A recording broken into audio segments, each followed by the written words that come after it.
Hi, my name is Sharon Ryan. I'm the chair of the philosophy department, and I'm here with Dr. John Lambertson, who is the chair of the art department at Washington and Jefferson College, and he's an art historian. Today we're going to be talking about the value of art. When I think about the value of art, I think of perhaps three different kinds of values. One is the obvious one, the commercial value. The other is the value to the artist as an individual, and the other is perhaps a communitarian value. What is its value to the community? So the marketplace is clear, and I think there's a lot of bad art that is sold for a lot of money. I can think of one particular artist named Jeff Koons, whose work is completely devoid of any interest or meaning to humanity, but yet it sells for a great deal of money. And then I think of the individual artistic value, that is, what is the value to the artist. And I think there, in the modern world, the value is one of self-expression. It becomes a way to express the self. And that's a very humanitarian value. And the third is also a humanitarian value, that is, what is art's value to the community? It can express community ideals. It can express community anger. And I think this has always been a value of art from the very earliest times. I think of medieval art in cathedrals expressing the values of medieval society, universally held ideals. These things tend to break down in the modern world, although I think that the value of a community can still be expressed in art.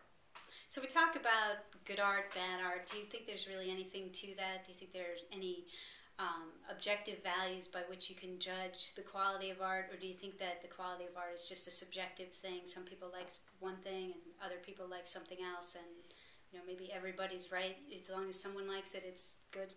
I think really you're asking two questions. Is some art better than other art, but also are there objective criteria by which you can judge whether it's good or not? The first question I think is easy. Yes, some art is better than other art, and there is good art and there is bad art. The second question is more difficult to answer. Are there objective criteria? I think that essentially modern art, the way we judge modern art, or at least art in our own time, is, does it express certain human qualities? Does it have a humanitarian expression, that is from the artist as an individual, or perhaps as a critique of society to better humanity? There are objective questions you could ask whether art reaches these goals or not, I think.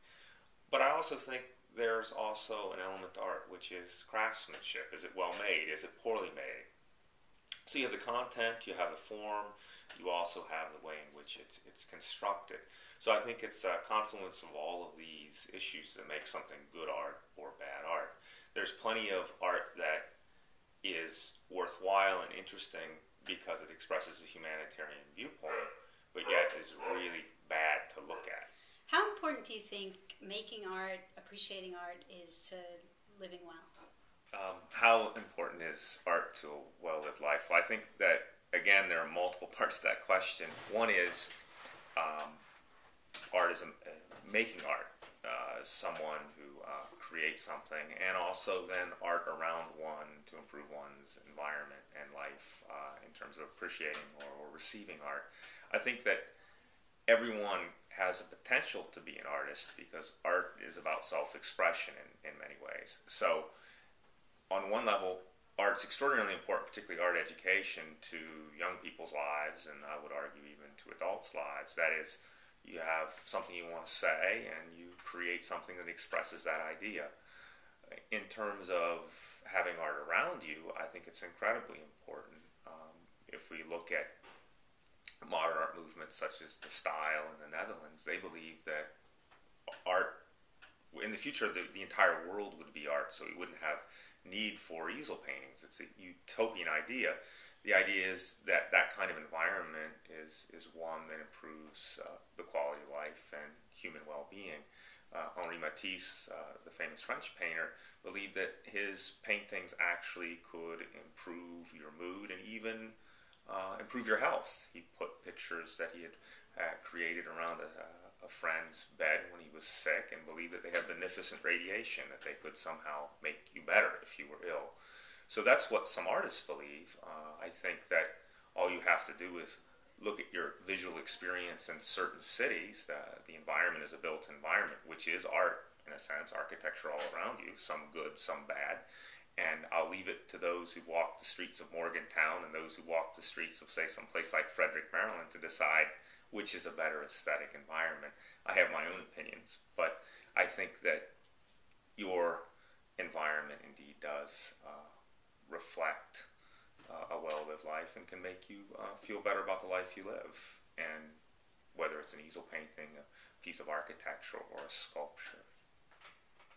Well, since you think that art is so important to humanity, who do you think should be paying for art? Do you think the government should support the arts? Do you think that artists should compete in the free market, or what?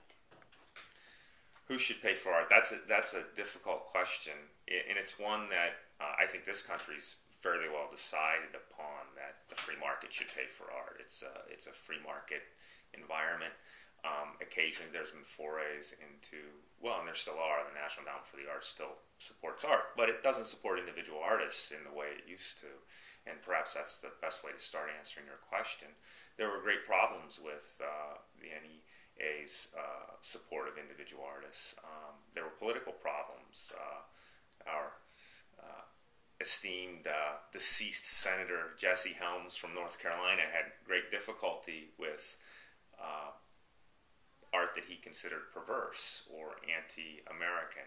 And so and the artists themselves were quite irresponsible in some of the things that they produced with an effort to try to provoke response. The famous Andre Serrano pissed Christ with an image of Christ and a tube of urine. I think it was a tube. At any rate, it was not something I would want my tax dollars to go for. But yet the decisions were made by NEA panels of artists who tended to act as cabals and support each other and their friends. And so that was a problem with publicly funded art. And perhaps there's a way you construct publicly funded art programs so that art would actually support, or money would actually support art that communities enjoy. And one of the ways to do that is decentralize that model, and that's something that's been done in humanities and arts funding agencies. But then I think that it dissipates and gets lost.